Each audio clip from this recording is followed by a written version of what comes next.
जोर से कहेंगे hallelujah, praise the Lord. Okay, हम सभी जानते हैं हालेलुया शब्द का अर्थ है परमेश्वर की स्तुति हो। आमीन। हमारे हर कार्य से परमेश्वर की स्तुति हो। हम जब एक दूसरे से मिलते हैं तो एक खुशी की बात होती है, आनंद की बात होती है, इसलिए हम उस भेंट के लिए जो हमारी मुलाकात है उसके लिए प्रभु की स्तुति करते हैं। आमीन।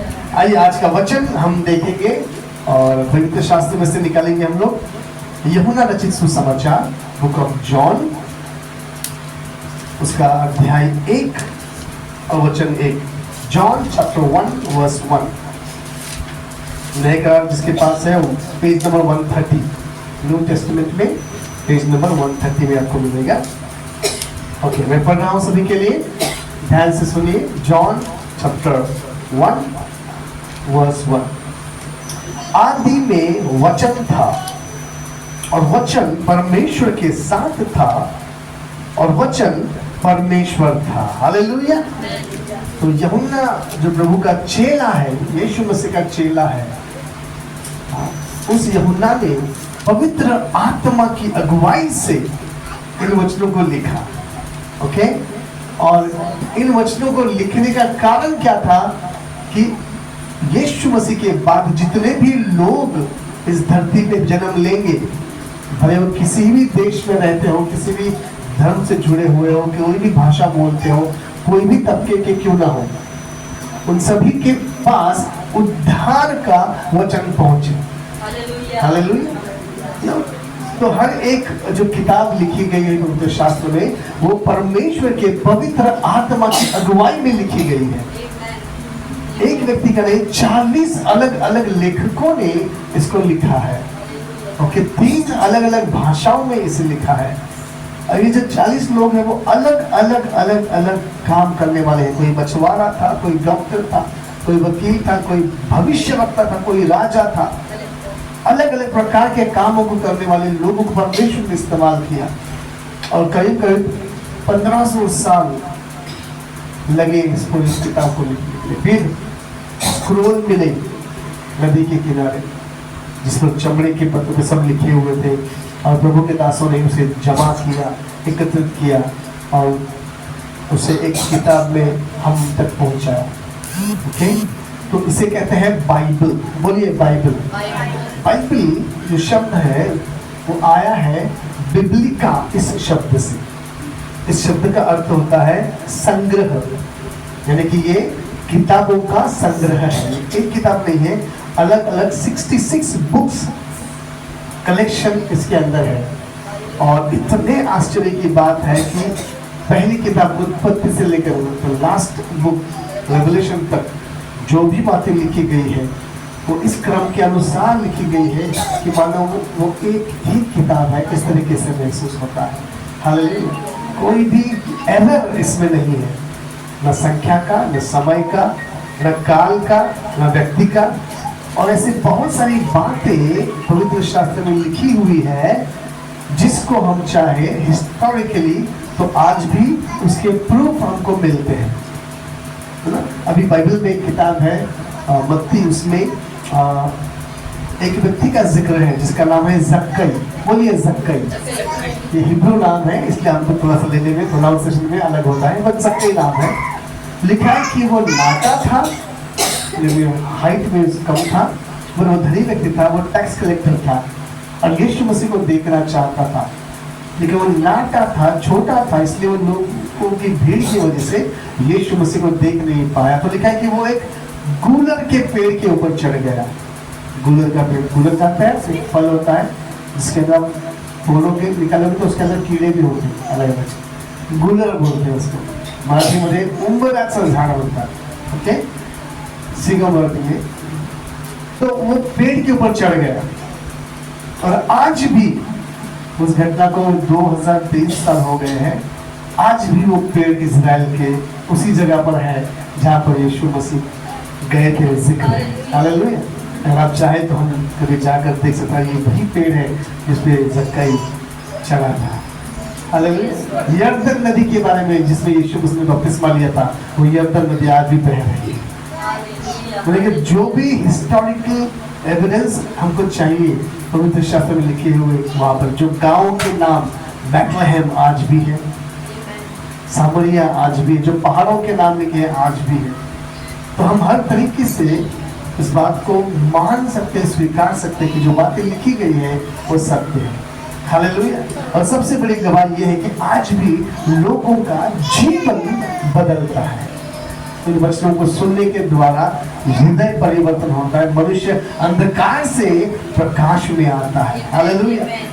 तो प्रभु का धन्यवाद हो कि ये वचन आज भी उतना सामर्थ्य है। अब यूहन्ना इस प्रकार से लिखता है कि आदि में वचन था। आदि में क्या था? वचन। बोलिए, आदि में वचन था। अब ये वचन जो है, तो एक तो है वचन, यानी कि परमेश्वर का वचन, the word of God, scripture जो लिखा हुआ है, ठीक है। लेकिन ये आदि में नहीं था। जब यूहन्ना लिख रहा है तो वो उस समय लिख रहा है ना, आदि में वचन था। तो ये जो स्क्रिप्ट है, स्क्रिप्चर, वो आदि में नहीं था। जिस समय वो लिखा जा रहा है, यूहन्ना लिख रहा है आदि में वचन था। तो ये जो लिख रहा वचन है वो हमारे लिए है। हालेलुया। लेकिन जिस वचन की वो बात कर रहे हैं वो कई कई गुना बढ़कर और उच्च है। तो वो वचन जिसे हम बोलते कि मैं एक वादा करता हूँ। हालेलुया। वादा, और क्या बोलते हैं? प्रॉमिस। प्रॉमिस, वादा, है ना। हमारे भारत देश की जो करेंसी है, नोट है, 100 रुपीज के नोट आप दिखाएंगे तो उस पर लिखा है, गवर्नर के सिग्नेचर होते हैं। और गवर्नर क्या लिखते हैं कि मैं धारक को, जिसके पास ये नोट, जिसने धारक, जिसके पास है, धारक को 100 रुपए अदा करने का वचन देता हूँ। अब कभी पढ़ा है नोट के ऊपर? पढ़ना चाहिए। 100 रुपए की नोट है तो लिखा है, मैं धारक को 100 रुपए अदा करने का वचन देता हूँ, सिग्नेचर है। अब वो 100 रुपए की नोट आप लेकर किसी शॉप में जाइए, सामान खरीदिए और 100 रुपए दीजिए, वो नोट लेकर आपको सामान देगा, क्योंकि भारत के गवर्नर ने सिग्नेचर करके वो नोट दिया है। अगर वो नोट में सिग्नेचर नहीं होगा तो वो बोलते हैं जाली नोट है, वो नहीं चलेगा, दुकानदार आपके मुंह पे मारेगा, नहीं चलेगा ये। तो हजारों करोड़ों का व्यवहार होता है उस एक वादे के ऊपर। लोग लाखों रुपए का घर खरीदते हैं, गाड़ी खरीदते हैं, है ना, ट्रेन में सफर करते हैं, हर जगह ये नोट चलता है। किस पर चलता है? वादे के ऊपर। समझ रहे? और वो किसका वादा है? हमारे भारत देश के गवर्नर का वादा है। गहराई से सोचिए, ये जो नोट है सिग्नेचर के साथ आती है, स्टैम्प के साथ आती है, नंबर्स के साथ आती है असली। तो पूरा व्यवहार, लेन देन उस एक वादे पे चलता है। यहाँ पर यूहन्ना कहता है कि आदि में वचन था, आदि में वचन था, कि मैं वादा करता हूँ, आई प्रॉमिस। अगर वचन है तो वचन करने वाला भी है, वचन देने वाला भी है। हालेलुया। अब वो यूहन्ना कहते हैं कि आदि में वचन था और वचन परमेश्वर के साथ था। अब परमेश्वर वहां पर है, क्योंकि बाइबल की बात हम कर रहे हैं। बाइबल हमें परमेश्वर की ओर दिशा दिखाता है। हालेलुया। अगर आप किसी साइंस की बुक पढ़ेंगे तो वो साइंस की बुक किसी साइंटिस्ट की ओर बताएगा कि इसने ऐसे ऐसे निर्माण किए। अगर हिस्ट्री की किताब पढ़ेंगे तो हिस्ट्री की बातों को बताया जाएगा। यानी कि हर एक किताब का एक विषय होता है। परमेश्वर का जो वचन है, पवित्र शास्त्र बाइबल, वो किसी एक व्यक्ति के बारे में नहीं है, किसी एक जाति धर्म विशेष के बारे में नहीं है, वो परमेश्वर के बारे में, वो सबका है। हालेलुया। अब यहाँ पर यूहन्ना प्रभु का दास ये लिखता है कि आदि में एक वचन था, वो वचन परमेश्वर के साथ था। इसका मतलब उस वचन की वैल्यू कितनी जबरदस्त होगी, है ना। जो वादा है, जो वचन है, परमेश्वर के साथ था। तो सोचो उस वचन का क्या वैल्यू होगा। और एक 100 रुपए की नोट पर जब गवर्नर का सिग्नेचर होता है तो आप 100 रुपए की चीज खरीदते हैं। 500 की नोट पर भी वही सिग्नेचर होता है, 1000 की नोट पर भी वही सिग्नेचर होता है। तो वैल्यू कम ज़्यादा होती है नोट की वजह से, करेंसी की वजह से, लेकिन 500 हो, 50 हो, 1000 हो, अभी 2000 का तो बंद हो चुका है, लेकिन 2000 हो, जो वैल्यू है सिग्नेचर की वो कम नहीं होती। यहाँ पर वो जो वचन है वो इतना विशेष है कि वो परमेश्वर के साथ है। अब आगे यूहन्ना लिखता है कि आदि में वचन था और वचन परमेश्वर के साथ था और वचन परमेश्वर था। हालेलुया, आमीन। तो वो किस तरीके से हमको देखो स्टेप बाय स्टेप लेके जा रहा है। पहले वचन, यस, वो बहुत इंपॉर्टेंट है, एक वादा, एक प्रॉमिस कि मैं जीवन दूंगा। वचन, वादा, प्रॉमिस कि मैं क्षमा करूंगा। वचन, वादा, प्रॉमिस मैं संभालूंगा। हालेलुया, मैं साथ दूंगा। ये सारे जो वचन है वो जीवित है। हालेलुया, और ये वचन परमेश्वर के साथ एक समय में एक जगह पर है। और फिर आखिर वो कहता है कि वो वचन स्वयं परमेश्वर था। हालेलुया, तो देखिए उस वचनों की वैल्यू कितनी जबरदस्त है। आमीन। परमेश्वर की जब हम बात करते हैं, हम कल्पना करते हैं, तो बचपन से जो हमको सिखाया गया है, जो सुनते हैं, उसी के अनुसार हम कल्पना करते हैं ना। बचपन में हम छोटे थे तो डराया था कि ये मत करना तो पुलिस आ जाएगी ना, पुलिस का डर दिखाते थे।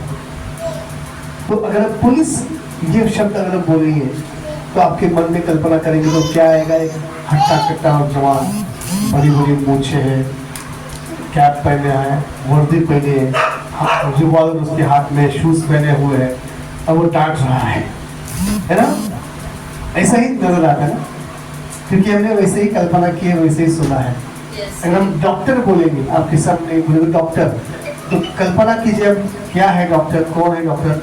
तो आपको दिखेगा चश्मा पहना हुआ, एकदम शांत स्वभाव का व्यक्ति, सफेद वुडलर जैकेट पहना हुआ है, स्टेथोस्कोप गले में अटका हुआ है ना, उससे एक दवाई की गंध आ रही है ना? परमेश्वर जब हम बोलते तो क्या कल्पना में आता है? yes. अभी होता यह है कि हमने जो सुना है वही हम कल्पना कर सकते हैं।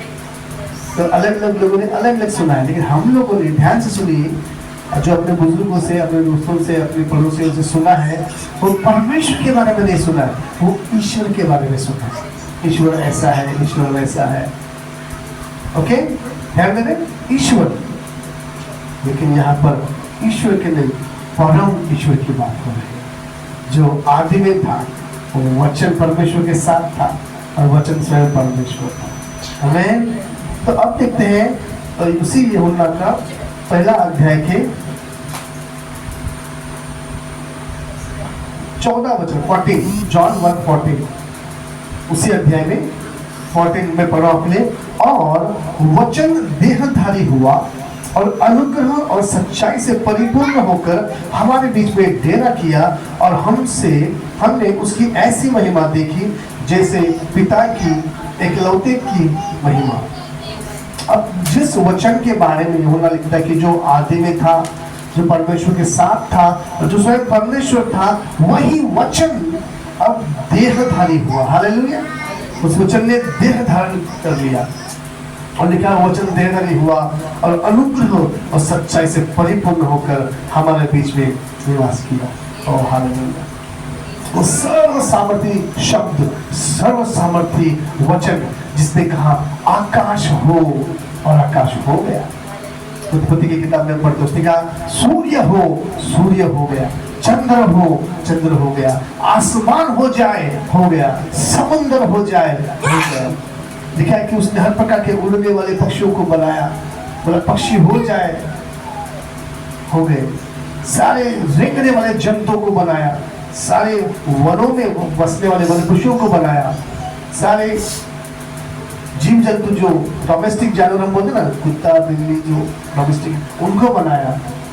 वो सारी चीजों को बनाने के बाद उसने अपने हाथ से एक मिट्टी से एक पुतला बनाया और जिसमें अपने जीवन की सांस फूकी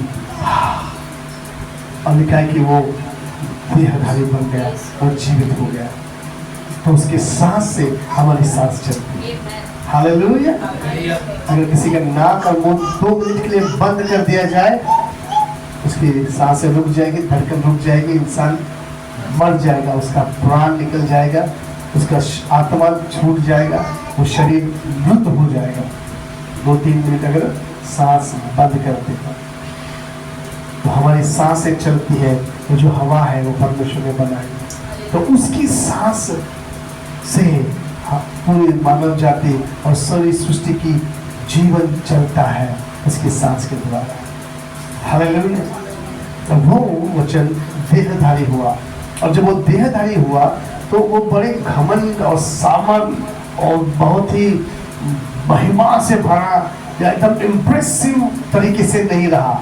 लिखा है और वचन देहधारी हुआ और अनुग्रह और सच्चाई से परिपूर्ण होकर हमारे बीच में डेरा किया। आमीन।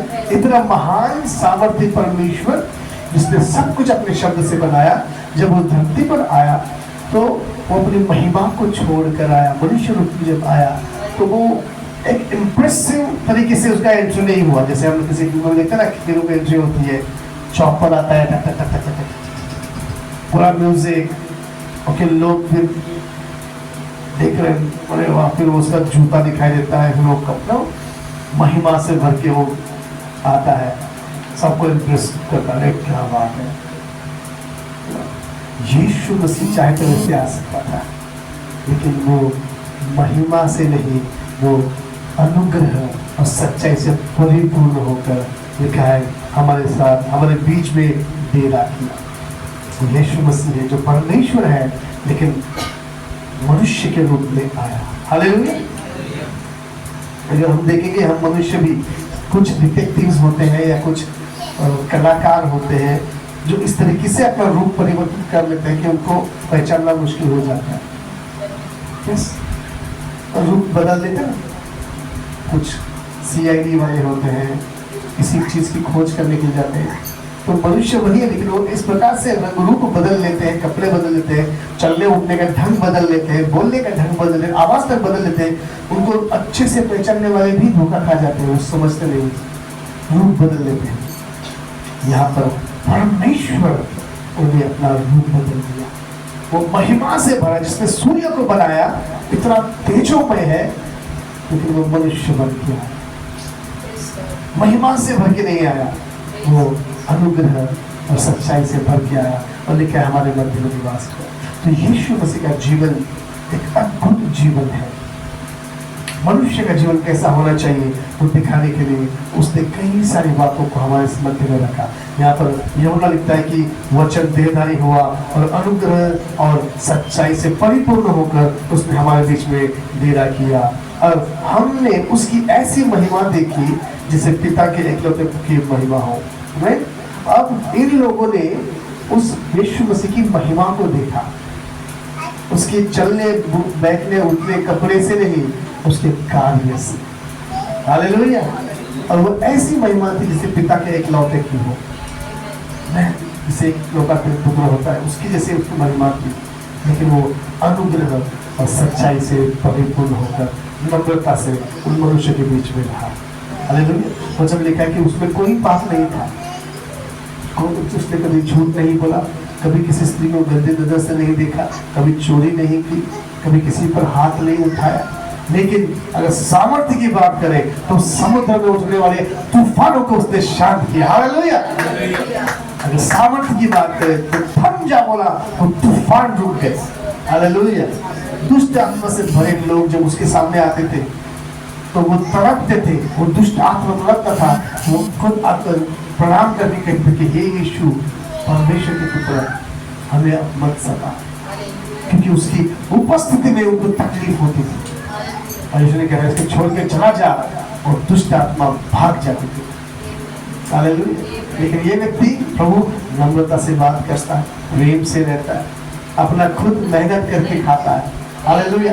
वो बड़ाई था, वो फर्नीचर का काम करता था, और फर्नीचर का काम करके उसने पैसा कमाया और अपना घर चलाया। हालेलुया। लेकिन जब सेवकाई के लिए निकला, जब चिन्ह और चमत्कार उसके द्वारा होते थे, तो लोगों ने उसे आशीषित किया, लोगों ने उसे और अर्पण दी। और उसके बाद वो अपने चेलों के साथ चलता था। उसकी सारी जरूरतें, मनुष्य की सारी जरूरतें उसके लोगों के द्वारा पूरी होती थी, जो उसकी सेवकाई से या उसके प्रेम से, उसके अनुग्रह से आशीषित हुए थे। हालेलुया। वो नम्र था लेकिन अद्भुत पराक्रम था। तो इन लोगों ने उसकी महिमा को देखा। हालेलुया। एक लंगड़ा भिखारी वहां पर आया, यीशु ने उसको चंगा किया, उसके पैरों को ठीक किया। एक अंधा भिखारी आया, यीशु ने उसकी आंखों को ठीक किया। हालेलुया। बहरे आए, यीशु ने सुनने की ताकत दी। गूंगे आए, उनके बोलने की ताकत। ऐसा कोई काम नहीं था जो यीशु मसीह ने किया हो उसके पहले किसने किया। अद्भुत प्रकार से उसने किया और अपने आप को तैयार किया। और वचन में लिखा है, देखो उसी यूहन्ना की किताब में अध्याय 1 के 12 वचन में हम पढ़ते हैं। 1 का 12 लिखा है कि परंतु जितनों ने उसे ग्रहण किया उसने उन्हें परमेश्वर की संतान होने का अधिकार दिया, अर्थात उन्हें जो उसके नाम पर विश्वास रखते हैं। आमीन। तो देखो यहाँ पर ये अद्भुत पराक्रमी परमेश्वर जो सामर्थ्य से भरा है, महिमा से भरा है, अलौकिक है, अद्भुत है, उसके समान और कोई नहीं है। उसने एक ऐसा कार्य किया जिसके द्वारा एक साधारण सा व्यक्ति भी उस महान परमेश्वर की संतान हो सकता है। हालेलुया।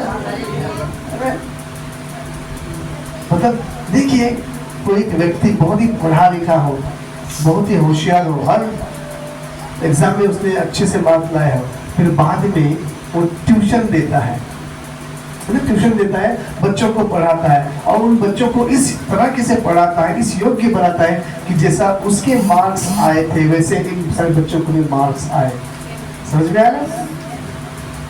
लेकिन वो उतना ही सिखा सकता है जितना उसका अनुभव है। उसी फील्ड में वो सिखा सकता है जिस फील्ड में वो है। यीशु मसीह ने भी वही किया।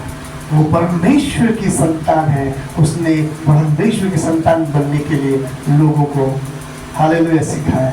हालेलुया। उसने लिखा कि जितनों ने उसके ऊपर विश्वास किया, उसके नाम पर विश्वास किया, उतनों को उसने परमेश्वर की संतान होने का अधिकार दिया। परमेश्वर कौन? जो आदि में था। परमेश्वर कौन? जो महान सामर्थ्य है, जो आदि में था, जो परमेश्वर ने सारी सृष्टि की रचना की। अब उस परमेश्वर की संतान होने का अधिकार आपको और मुझे, जिन्होंने उस यीशु मसीह के नाम पर विश्वास किया है, हमको मिला है। हालेलुया। अब हमको वो अधिकार मिला। अब हम क्या करते हैं? उसकी महिमा करते हैं। एक संतान होने के नाते हम परमेश्वर के पास एक दास के समान नहीं आते, गुलाम के समान नहीं आते, एक भक्त के समान नहीं आते। हम परमेश्वर के सामने आते हैं मानो वो हमारा पिता हो। एक पिता के सामने कैसे बच्चे आते हैं, वैसे हम आते हैं, क्योंकि अधिकार यीशु मसीह ने दिया है। हालेलुया। वो वीवीआईपी पास यीशु ने दिया है हमें। अब हम भारत देश में रहते हैं, ओके, और यहाँ पर कई सारी रीति रिवाज चलती है। यहाँ पर ऊंच नीच का भेदभाव चलता है। दूसरे दुनिया में भी है, अमेरिका में भी है, ब्लैक एंड व्हाइट का चलता है।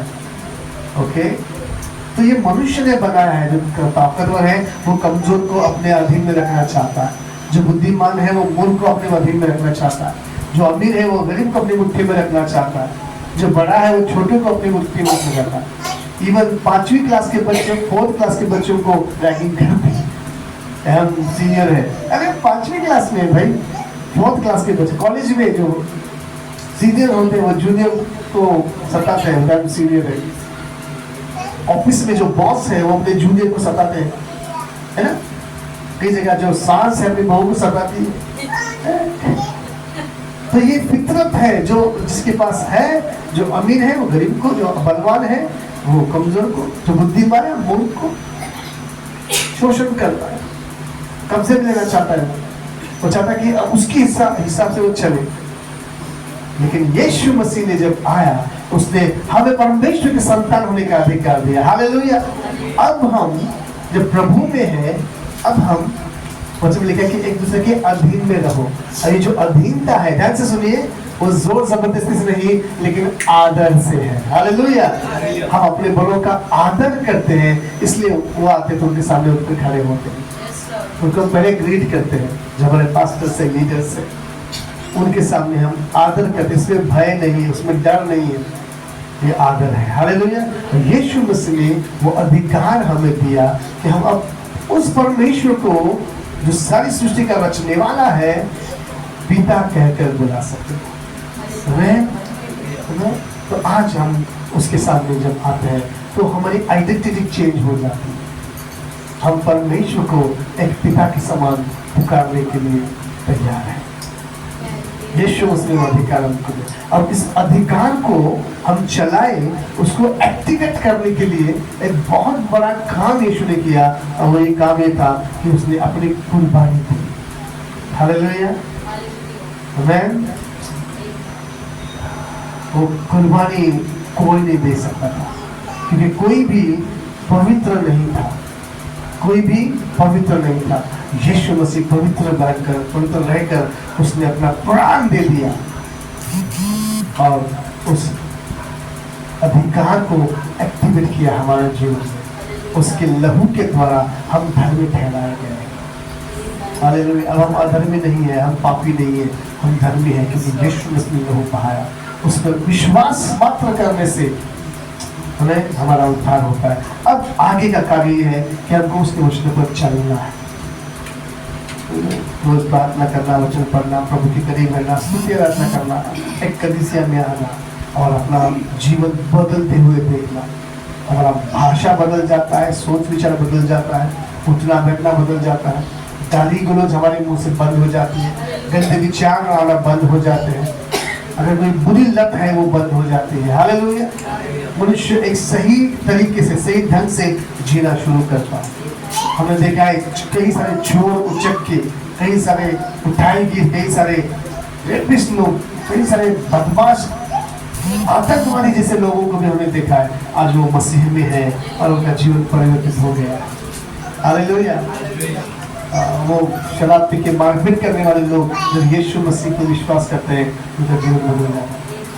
और हम देखते हैं कि वचनों पर चलने के द्वारा एक समाज की उन्नति होती है। जो लोग दुश्मन थे, जो लोग बुराई करते थे, अब वो मित्र बनते हैं, वो अच्छाई करते हैं। हालेलुया। तो हमारे जीवन में ये परिवर्तन होना जरूरी है। हम अच्छे सोचे, अच्छे बोले, अच्छा देखे, हमारा खुद का जीवन अच्छा जिए, प्रेम में, आनंद में, शांति में, सुकून में। हालेलुया। कठिनाई आएगी, लेकिन वो कठिनाई हमें दबाएगी नहीं, हम कठिनाई से ऊपर विजय प्राप्त करेंगे। हालेलुया। वो शक्ति, वो सामर्थ परमेश्वर हमें देता है उसके वचन के द्वारा। क्यों? क्योंकि अब हम साधारण लोग नहीं हैं। लिखा है कि जितनों ने यीशु मसीह के नाम पर विश्वास किया, उतनों को परमेश्वर की संतान होने का अधिकार दिया। हमारे पास वो अधिकार है, हमें उस अधिकार को चलाने के लिए आना चाहिए, और वचनों से हमको सिखाया जाता है। इसलिए कलीसिया में आना जरूरी है, प्रार्थना में आना जरूरी है। जो आपके पास अधिकार मिला है उसको कैसे इस्तेमाल करें, वचनों के द्वारा हम सीखते हैं। हालेलुया। अब इसी बात को दुनिया में अलग नाम दिया गया है। लोग कहते हैं धर्म परिवर्तन, लेकिन धर्म परिवर्तन नहीं है, ये जीवन परिवर्तन है। हम अच्छा तरीका सिखाते हैं, और उसको पूरा करने के लिए पवित्र आत्मा हमारे मध्य में रहता है। हालेलुया। आज कई सारे हैं जिनके साथ पवित्र आत्मा है, जो हमें सहायता करता है, आशीषित करता है और परमेश्वर के करीब ले आता है। जब हम यीशु को ग्रहण करते हैं, वो पवित्र आत्मा हमारे अंदर आता है, हमारे साथ निवास करता है। वचन लिखा कि मैं, यीशु ने कहा, दरवाजे पे खड़ा। कौन सा दरवाजा? हृदय का दरवाजा खटखटाता हूँ, जो कोई आवाज सुनकर खोलेगा मैं उसके भीतर प्रवेश करूंगा। अब जब यीशु मसीह हमारे जीवन में आता है, तब वो हमें अच्छी बातें सिखाता है और उस अच्छी बातों को करने की सामर्थ्य भी देता है। हालेलुया। हमारे जीवन में वो देखा है, हजारों लोगों के जीवन में ये परिवर्तन हमने देखा है। हालेलुया। और आज जो उसको ग्रहण करता है, उसके जीवन में भी वो परिवर्तन हम देखते हैं। उसके जीवन से नदियां बह निकलेंगी, जीवन की नदियां बह निकलेंगी। हालेलुया। तो परमेश्वर का वचन सच्चा है, बस हमको उसको ग्रहण करना है, विश्वास करना है और उसके अनुसार चलने का प्रयास करना है। पवित्र आत्मा हमें बल, बुद्धि, ज्ञान, शक्ति, सामर्थ्य देगा कि हम परमेश्वर की संतान के समान जिए और उसकी महिमा करते रहे। हालेलुया। आइए हम प्रार्थना करें। स्वर्गीय पिता, इन वचनों के लिए धन्यवाद करते हैं जो आपने अपने दास यूहन्ना के द्वारा लिखे हमारे लिए। कि आदि में वचन था, वचन परमेश्वर के साथ था और वचन ही परमेश्वर था, और उस वचन ने देह धारण किया और हमारे मध्य में अनुग्रह और सच्चाई से परिपूर्ण होकर डेरा किया। और आज उसके नाम पर, यीशु मसीह के नाम पर विश्वास करने वाले को पिता परमेश्वर की संतान होने का अधिकार दिया। उस अधिकार के लिए धन्यवाद करते हैं प्रभु। उस अधिकार को चलाने के लिए सहायता करें। जितने लोग हमारे साथ जुड़े हैं सभी को आशीषित करें, वचन सुनने वालों को आशीषित करें, आपके संतान के द्वारा जीने की सहायता करें। पवित्र आप उनके साथ रहिए और आपके नाम की महिमा उनके द्वारा आगे सब आपके हाथ में सब ये प्रार्थना ताकि यीशु मसीह के नाम से करते हैं, आमीन। पिता परमेश्वर का प्रेम, प्रभु यीशु मसीह का अनुग्रह और पवित्र आत्मा की सहभागिता आपके साथ बनी रहे, आमीन।